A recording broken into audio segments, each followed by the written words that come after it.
Despite the Nintendo Switch being underpowered compared to the competing systems on the market, that doesn't mean there aren't some incredible looking games on the platform.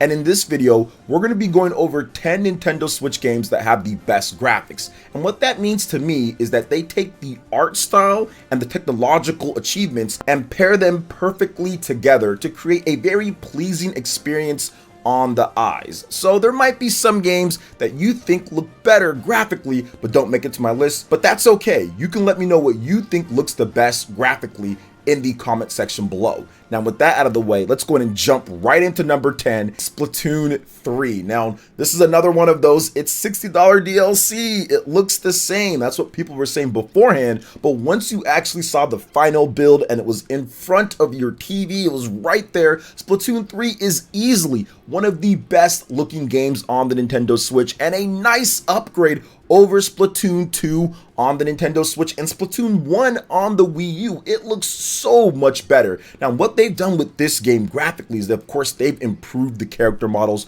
All of those have gotten a nice bump, but the environments are more detailed as well. The characters, the environments, the weapons, they have extra shine and polish on them. And out of all of the games on this list, this might be the game that takes the art style and pairs it to the gameplay and technologically altogether the best. All of those aspects Splatoon has that. It feels like that Saturday morning cartoon type of show that you would watch back in the day or something like that, brought to life and looking absolutely incredible. Whether you're playing the single player campaign and multiplayer tearing it up or just hanging out in the plaza, it is fantastic what they've done here. So with all of that, Splatoon 3 makes it to number 10 on my list. Number 9, Shin Megami Tensei 5. Now, I was really debating whether to put Shin Megami Tensei 5 or Dragon Quest 11 on my list here. And one of the things that I wanted to do was go with games that were built specifically for the Nintendo Switch from a third-party perspective, or of course, obviously, first-party perspective. And yes, Dragon Quest does that, Shin Megami Tensei 5 does that, but I feel that SMT5, what it did with the Unreal Engine 4 and how good it looked, especially whether you're playing portable or also on the TV, to me, it just kind of took that little bit next step over what Dragon Quest was doing. Dragon Quest still very good, but SMT5 character models are absolutely incredible. Actually, some of the character models are more detailed and better than its stronger comparison with Soul Hackers 2 on PS4, PS5, Xbox Series. They've compared them and it looks better in SMT5, and that's one thing that just blew me away in the game, was just how good everything looked. Now the environments aren't incredibly detailed, I will admit that, and the frame rate can get a little bit choppy, which messes up the visual picture, but for the most part, when you're in the battles or when you're seeing some of these character models or some of the environments,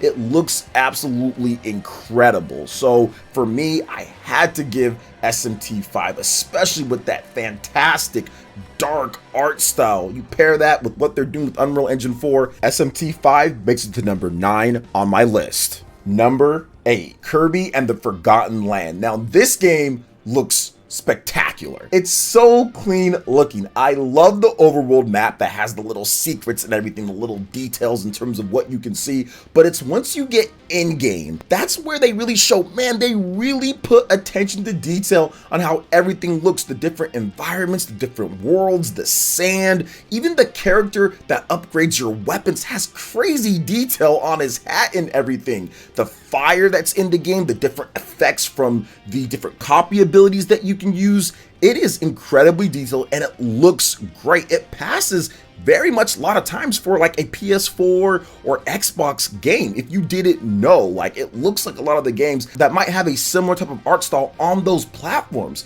That's what makes Kirby and the Forgotten Land so impressive. Now it is 30 frames per second, so they're able to add that extra detail to the game, but I think they made the most of it because the controls and the art style and everything with the graphics technologically all pair together incredibly well. The art in general, Kirby is underrated with some of the art with the character designs because everything's so basic looking, but this is the game where they really flex their artistic muscle, especially with the environments. That's what impressed me so much with this game, is how the environments and the lighting looked. There was one level in particular that blew me away with the lighting. It's like ray tracing, who, what, what's going on here? It looked so good, and it was fun to play as well with the light bulb and everything. So I have to give Kirby and the Forgotten Land a nice number 8 on my list. Number 7, Xenoblade Chronicles 3. Now this game, I think, is probably one of the most impressive games. If you look at it from an overall scope impressiveness, it's up there higher than number 6 because of what they do with this open world. This is by far the biggest open world on the Nintendo Switch, or one of the biggest. It's right up there with Breath of the Wild and some of the other games that have came out. But Xenoblade Chronicles has a really nice touch to it. They improved the graphics considerably from Xenoblade Chronicles 2. It has a really good look and detail to the characters, especially in the cutscenes. The cutscenes using the in-game models pretty much very similar to how they look. It just looks spectacular and what they've done. And the art style is just Takahashi Xenoblade at its peak. The art style is great, the design of the land, and I think that's where this game maybe doesn't have all the technical prowess as some of the other RPGs or some of the other games on this list, but the art style and how it's drawn, along with them really inching every single bit of power out of the Switch to create the cool looking landscapes and the variety and the monsters and just even the detail that you see on there, with 6 party members all playable at any time, also switching to a 7th, or you can have a 7th with a hero as well. That to me just shows that they really did a great job with the visuals in the game, especially the environment. So for me, I had to get Xenoblade Chronicles 3 up to this point, and they didn't drop the frame rate and resolution all the way down to like 240p or something like that. So to me, Xenoblade definitely earned its number 7 spot on the list. Number 6, Monster Hunter Rise. This game is pretty much peak when it comes to third-party RPGs on the Nintendo Switch, and might be easily, for some people, the best looking game on the Nintendo Switch. Some were even questioning whether it was on a Switch when they first showed it off, because we never really saw any new original third-party game on the platform that was running and looking as good as it was. This was before SMT5 came out as well, and Dragon Quest, while built for the Switch, was a game that looked better on the PlayStation 4. So to see something like Monster Hunter Rise running and looking as good as it did back in 2020, and it came out early 2021, was incredible. And still to this day, despite there even being a PS4, Xbox Series, and all that different versions, you can still stack up the Switch version and say, wow, that looks really good. The detail on the monsters is great. The environmental detail is incredible. The character models are not the best, but they're definitely not bad. The animations still look really good. The detail still looks really good on the different armor and the weapons. It's by far the most impressive third-party game on the platform to me when it comes to art style and also technological prowess put together. Monster Hunter Rise, the best on the system. Number 5, Super Mario Odyssey. Yes, this is one of the early Nintendo Switch big first-party games, but it's still one of the best graphically because the game still holds up. Go back and play it, and yes, maybe it's because of the cartoony art style, but overall it still looks better to me than some other games on other stronger platforms that try to pull the same art style or a similar cartoony type of look. Super Mario Odyssey runs 60 frames, so the motion makes it look really good with that 60 frames, and then you combine that with just the Mario team deciding to go crazy with the art in the game and the graphics, and it holds up on the resolution front.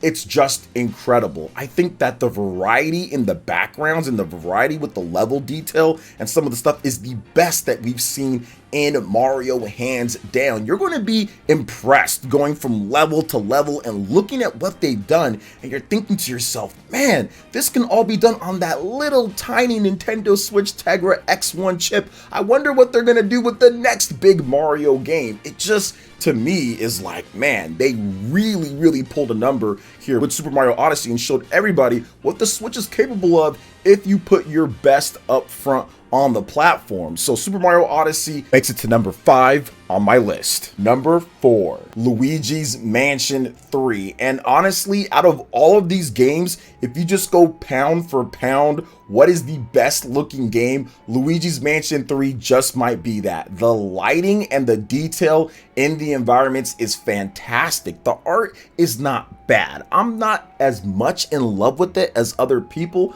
I think that the art could have been a bit better, and maybe I would have put it higher on the list. However, the technical achievement for this game is why it's so high up at number 3. Luigi's Mansion 3 by far has really good lighting. It has incredible detail in Luigi's model and also the other models, Mario and the other characters that are on there as well. The environments look good, they react, there's physics to them with the poltergust. Everything just looks great, and there wasn't a single time where I was like, all right, that doesn't look so good, or that's a blurry texture, or anything like that. Not a single time in the whole game. Now, it's more closed off than a lot of the other games on this list, but that's not its problem. It's still phenomenal looking. They still did a great job with the graphics in the game and used every ounce that the Switch got to make a game look as good as it does. And that's exactly the reason why Luigi's Mansion 3 is number 4 on my list. Number 3. I debated having Metroid Prime Remastered even on my list just because it's not a game that was built for the Switch. It was a game that was remastered and put on there.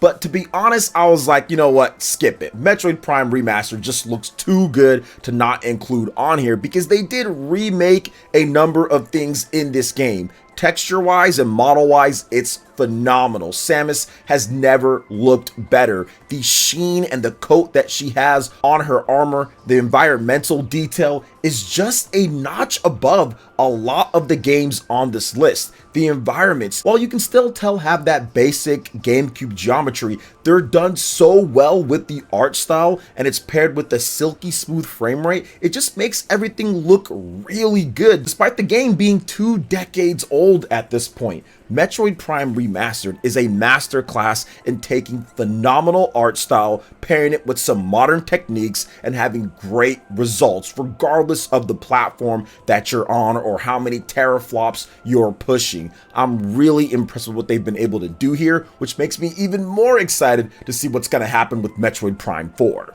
Number 2, The Legend of Zelda Breath of the Wild. Yes, another launch game, and technically Wii U game as well, but from what we've seen from the comparisons, they did make some upgrades on the Nintendo Switch version, although it being slight with some of the resolution and everything, but it still looks great. We have a number of people that are playing The Legend of Zelda Breath of the Wild for the first time on the Nintendo Switch, or going back and playing it again and saying, this game still holds up.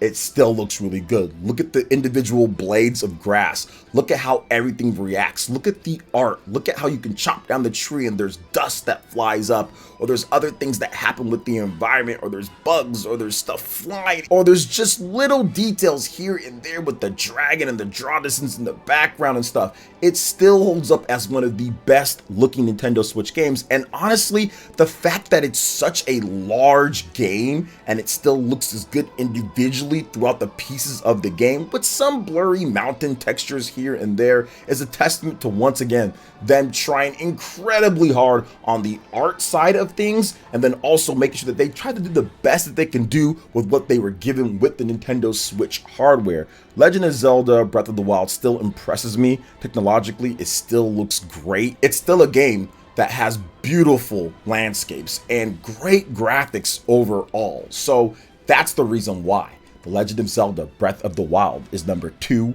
on my list. Number 1, Astral Chain. Astral Chain is once again back at the top of a countdown, and to be honest, it's much deserved. This game was just mind-blowing when it came out in 2019. People were like, whoa, the Switch is capable of this. It has this sleek, cool art style, but there's a lot of detail on the ground and the textures. When you play through this game, you will notice things that no other Switch game does, especially action titles in that type of way. It holds up its resolution, it holds up its frame rate, and the environment and the detail and the style is just super cool. But beyond anything else, the art is just peak here. I love the Ghost in the Shell type of style with it, the dark cyberpunk futuristic type of look as well. You combine that with Platinum Games and Nintendo putting out their best graphically for this type of game. You put that together with the designs of the legions and what this game does, it just creates a serenade for your eyes. It creates a magical experience that's even better with all the different little effects and sparks and stuff that flies when you fight with your legions. It creates a fantastic graphical experience, art style wise, environments, detail, lighting, shadows. Everything is just great in this game, with very few exceptions of some blurry textures here or there or some issues, but for the most part, everything is looking clean, running good, and honestly, still to this point, I don't know another action game that's on the Switch that's even close when it comes to Astral Chain's style visually, with the art and also with the graphics. It's hard to find another game in its same class. So to me, Astral Chain is the best looking game graphically on the Nintendo Switch. But what are your top 10 games graphically for you on the Nintendo Switch? I'd love to hear those thoughts, and check out my other top 10 videos. I recently did a top 10 video on the best Nintendo Switch RPGs. We've got a 2023 update, so you're absolutely going to want to check out that video right here on the screen, or a link in the description below. Thank you guys so much for watching, and we'll catch you for the next video. Peace.